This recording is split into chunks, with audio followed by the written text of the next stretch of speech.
ठाणे शहर हे तलाव्यांसाठी प्रसिद्ध आहे आणि त्याच्या सुशोभीकरणासाठी करोडोंचा निधी खर्च करण्यात आला आहे। दिवा स्टेशन लगतच्या तलाव्यासाठी सुद्धा निधी देण्यात आला होता, त्याप्रमाणे त्याचे सुशोभीकरण सुद्धा करण्यात आले। मात्र ज्या प्रकारे सुशोभीकरण व्हायला हवे होते तसेच झाले नाही। या तलाव्यात आजूबाजूच्या इमारतीचे घाण सांडपाणी सोडले जाते, तसेच हा तलाव सद्यस्थितीत कचऱ्याने भरलेला आहे। हा नक्की तलाव सुशोभित झालाय का असा प्रश्न पडला आहे। यामुळे तलाव सुशोभीकरणासाठी खर्च केलेल्या निधीचं ऑडिट करून दोषींवर कारवाई करण्याची मागणी उबाटाचे दिवा शहर संघटक रोहिदास मुंडे यांनी केली आहे।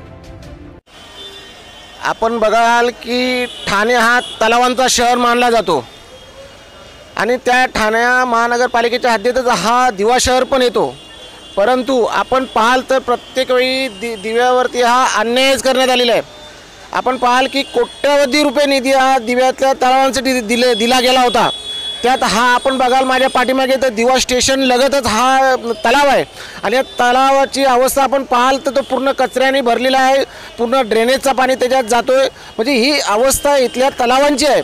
एकीकडे तुम्ही ठाणे महानगरपालिकेत मिरवता AC केबिनमध्ये बसून की आमचं ठाणा हा तलावांचा शहर आणि त्यात तलावांच्या नावाने कोट्यावधी रुपयांची खोटी बिलं काढली जात आहेत आणि तलावांची अशी अवस्था केली जाते। तरी आमची शिवसेना उद्धव बाळासाहेब ठाकरे पक्षाकडून एक विनंती आहे की या तलावांना जो निधी गेला होता त्याचा थर्ड पार्टी ऑडिट होऊन याच्यावरती जे दोषी अधिकारी आहेत आणि ठेकेदार यांच्यावर तात्काळ कारवाई झाली पाहिजे, ही आमची प्रमुख मागणी आहे।